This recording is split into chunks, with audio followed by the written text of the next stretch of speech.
Всем доброго времени, приветствую вас на канале.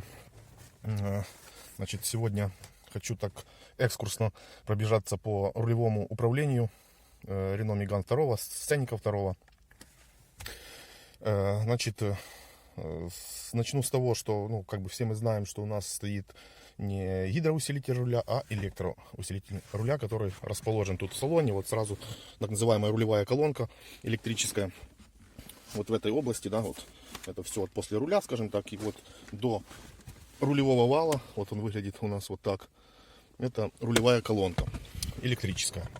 Значит, владельцы Меганов, Сцеников рано или поздно сталкиваются с некими такими стуками при переезде там железнодорожных переездов, брусчатки, да, и прочих неровностей, и отчетливо слышно стук в области ног водителя, да. Значит, с чем это связано, сейчас мы с вами попытаемся продиагностировать, да, и разобрать. Значит, для того, чтобы проверить состояние, в первую очередь, рулевого вала, вот так он выглядит. Это его нижняя часть, это его верхняя часть, которая крепится к непосредственно самой рулевой колонке электрической. Это с помощью вот этого шлица уже крепится этот вал непосредственно к рулевой рейке. Значит, для того, чтобы диагностировать этот вал, нам необходимо включить зажигание. Таким образом мы разблокируем блокировку руля. И так, выключу музыку сейчас. Так, вот смотрите, мы включили зажигание, замок руля отщелкнулся. Ну, чтобы проверить, в первую очередь, вот сам рулевой вал, вот этот, еще разок вам показываю, нам необходимо резко подергать руль вправо-влево и прислушаться. Желательно положить еще руку внизу при таких вот качаниях рулевого колеса на вот эти места крестовин. И при таком резком качании в этих местах будет люфт ощущаться, если вы руку положили. И если уже износ достаточно большой, то такой ярко выраженный металлический цокот. Как мы можем видеть, сейчас прям явного такого цокота в рулевом вале нету, поскольку он был заменен на контрактный рулевой вал. Была выработка у меня вот здесь у верхнем. Он стучит, так его вручную достаточно сложно диагностировать.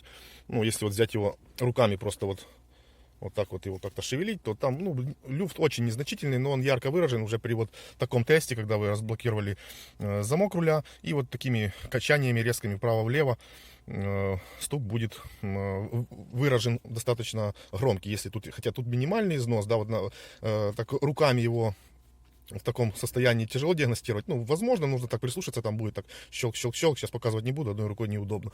Также может быть выработка и в нижнем, тоже вот в нижней хрестовине. Эти хрестовины меняются, что я, собственно, и собираюсь сделать. Уже нашел на просторах, какая хрестовина сюда подойдет. Процесс самой замены крестовины не такой уж и сложный. Для этого вам понадобится самое главное, это тиски. Дальше там зубило и молоток. Тиски, зубило, молоток. В принципе, этого инструмента будет достаточно. Вам нужно будет вот эти насечки. Видите, вот есть на самой крестовинке, да, вот ее. Их нужно будет сбить и выпрессовать тисками, выдавить, скажем, это с помощью головки на 10, по-моему, и там на 13, например, так, чтобы с другой стороны диаметр был вот этого крестовинки, вот ее головки, так, крестовинки, чтобы он как бы прошел внутрь. Таким образом он выдавливается. Скажем, по замене этих крестовин информации достаточно, можно найти. Процедура, не повторяюсь, несложная, можно справиться самостоятельно. Больше трудностей составить само изъятие этой крестовины, хотя обратно тоже ничего сложного. Вот тут на 13 у нас вот внизу, где крестовина, вот идет зацепление с самой рулевой рейкой. Вот так он вниз туда вот под руль. И тут, по-моему, звездочка какая-то французская. Не помню насколько, но там уже можно будет примерить. Кстати, установил я вместо звездочки, я уже установил просто болт на 10 и стянув его гайкой. Новый вал. Поскольку резьба у меня была в новом, вот тут уже разбита, я как бы немножко произвел апгрейд. Значит, дальше. Что касается вала и диагностики его, да, вот таким качанием резким руля, то есть там сразу будет слышен стук.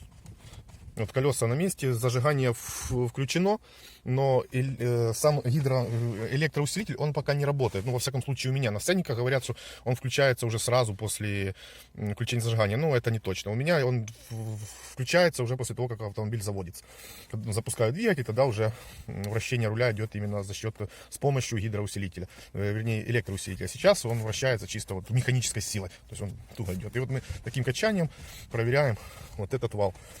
Слышно, посторонних прям стуков нет, уже повторюсь, это не идеальный, я брал контрактный, он не идеальный, но лишнего прям нету, сравнительно с тем, что было с этим валом, моим старым, то это нормально. Но тем не менее, постукивание все равно есть, потому я собираюсь приобрести 2 крестовинки таких и перепрессовать их. Значит, дальше, по поводу рулевого управления. Также стуки могут исходить непосредственно с самой колонки электро, да, вот усилителя руля. Ну, в колонку лезть, это, конечно, уже в крайних случаях, это, или можно заменить ее, это дорогостоящее и достаточно геморное такое занятие. Потому есть небольшое такое, как бы, вспомогательное решение, которое все-таки уменьшит стуки, которые исходят из самой колонки. Там также разбивается втулка, и она немножко люфтит. Ну, тут немножко слышно, но это в ходу это не так ощущается. Ну, значит, для того, чтобы уменьшить все стуки из непосредственно самой рулевой колонки, не вала рулевого, да, тут мы уже все разобрали. Тут 2 крестовины, которые выходят из строя. Качаете рулем, вы диагностируете там верхнюю или нижнюю, предварительно там, захватив его вот в кулак, там вы будете чувствовать люфты. Ну и на слух, соответственно, если там выработка уже достаточно большая, то вы будете ощущать это все. Значит, возвращаясь к непосредственно самой колонке. Колонка чаще всего проявляет такие вот выраженные стуки, когда у вас вынос руля стоит максимальный. Да, у нас есть, мы можем, так скажем, регулировать вылет руля, ну, как бы ближе, дальше, ну и также вынос его, так скажем, вверх-вниз, да, вот как бы в 2 таких плоскостях.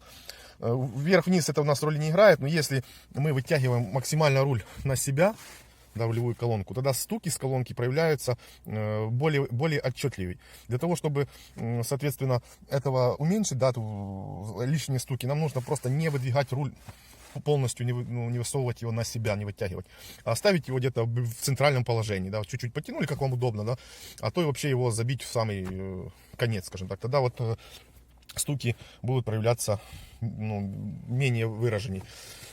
Так, с этим понятно. Также у нас может стучать в рейке вот сигнал вот здесь. Если вот так сейчас я постучу, вы услышите. То есть вот такие стуки тоже могут быть, чтобы вы не путали их с рулевой колонкой и непосредственно с самим валом. То есть там диагностика, ему стукнули вы по рулевому колесу, и вы слышите вот этот звон. То есть это стучит вот сама вот подушка, там тоже уже есть выработка. Хотя тут все рабочее, как бы безопасно, все рабочее, видите, там чеков никаких не горит. А вот подушечка, она качается. Ну, пока если ничего делать не буду, потому что, возможно, буду устанавливать сюда круиз-контроль, и все равно мне придется менять подушку, и может в целом и рулевое колесо.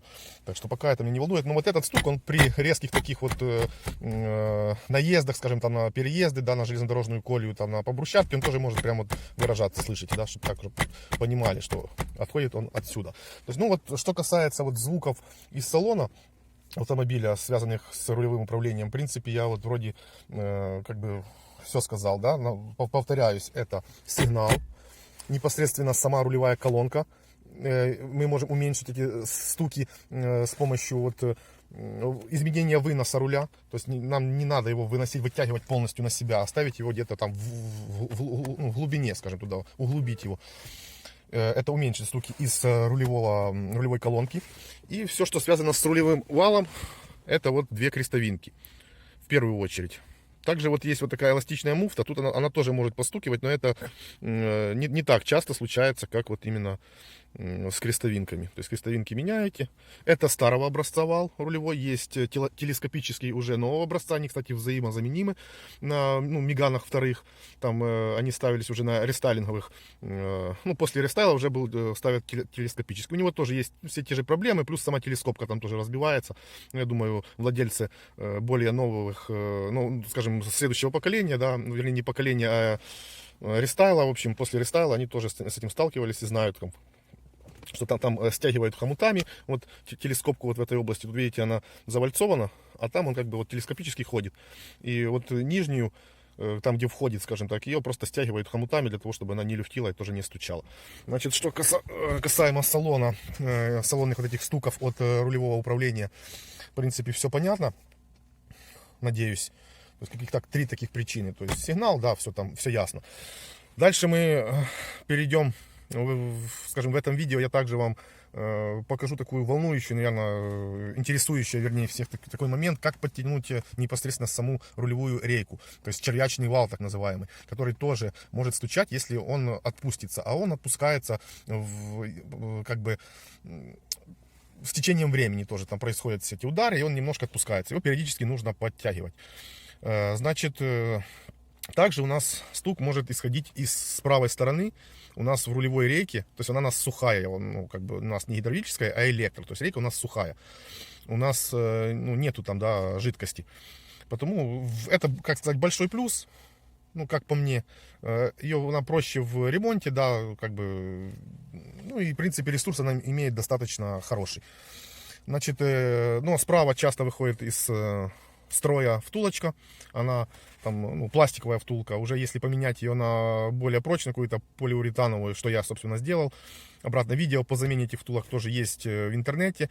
Можно ее заменить, не снимая рулевую рейку. Лично менял 2 раза. Да, процедура достаточно геморная, и нужно быть аккуратным, дабы не порвать шлейф вот под рулевой.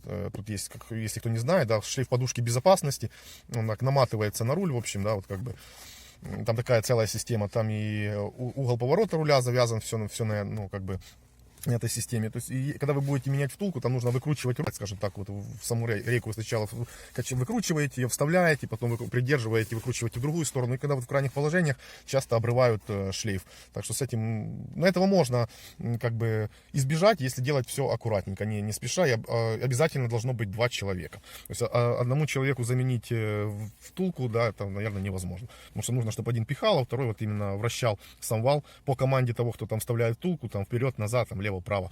Ну, как бы. Значит, разбивается эта втулочка по причине. Она часто выходит из строя из-за того, что там нет достаточно смазки. То есть ее просто сам вал вытирает. Так что вот обязательно проверьте, если у вас еще не стучит, снимите пыльник. То есть там оттуда ничего не вытечет, там в принципе она, как повторюсь, сухая, но смазка, там обязательно обильная смазка должна быть. То есть обычный литол вполне туда залетит обильно, чтобы эта втулочка смазывалась. Потому что если она не смазывается, вал начинает ее закусывать, ее приминает, там где-то идет зацепление, в общем она вообще разрушается, ее может там перемолотить в клочья, так сказать. И непосредственно сам червячный вал, который тоже может стучать при тех же случаях, если тут как бы все относительно хорошо, а стук все равно вроде бы есть, вроде там и втулка там нормальная, а отчетливо слышится отсюда где-то снизу, но вы провели тест и у вас тут все нормально в салоне, да, там крестовинки более-менее нормальные, но стук все равно есть, значит, возможно, вас стучит непосредственно сам червячный вал, так называемый. Вот так я поднял автомобиль немножко. Чем выше вы поднимете, тем вам будет удобнее работать. Там картонку подстрел, обязательно страховочка, чтобы была, то есть как бы не на донкрате там она стояла. У меня вот такая система. В будущем планирую сделать себе эстакаду из бруса, такая, чтобы можно было поставить, снять. Ну, это не важно. Дальше нам необходима трещоточка. И вот на 12. И лезем под автомобиль. Так, значит, с трудом я расположился. Вам необходимо пролезть максимально глубоко, аж до той степени, чтобы задняя часть подрамника, как бы заднего подрамника, была у вас в области вот солнечного сплетения. Вот это, где мы сейчас, вот большой палец, да, это есть стабилизатор, да, поперечной устойчивости. Это для ориентира. Вот это у нас втулка стабилизатора, левая с водительской стороны. А вот здесь, вот где мой палец, да, вот видно, вот есть вот эта гаечка, которую нужно подтягивать, которая вот зажимает сам червячный вал. Вот она находится. А сам червячный вал, он находится вот сразу тут чуть выше, в таком пластиковом корпусе, вы увидите. Вот эта гаечка, вот она практически чуть-чуть получается правее, если вот от левой втулки стабилизатора. Вот берете трещоточку, вот она сверху вот так вот продеваете, она под углом расположена, и там одной рукой неудобно, но это возможно. уже не раз ее подтягивал. Вот, я уже в нее попал, скажем так, нужно найти положение. Она под углом немножко. Нужно поиграться тут, чтобы немножко выставить. Но это только из-за того, что у меня здесь телефон. Я не могу свободно подлезть. Но вот принцип, думаю, понятен. Вот вам сюда, тут решеточка, как видите, она тут проходит. Таким образом, между стабилизаторами рейки, вот вы сюда ее пропихиваете, разворачиваете. И вот под углом впихаете. Вот я уже, вот оно впихнулось, видите. Вот так, может, с этого угла видно немножко лучше. Вот решеточка, вот вы туда ее вставляете под углом и подтягиваете. Оп. Оп. Оп. Понемножку, не спеша подтягиваете. Как я ее подтягивал? Я подтягивал ее, скажем так, к относительному упору, когда уже тяжело жать. И потом немножко отпускал. Вот таких 2-3 щелчка, трещоточки. Руль, конечно, первое время туже раскручивается, но потом со временем приходит все в норму. Еще немножко вот такого прямого ракурса, вот что необходимо крутить. Все, реечка подтянута.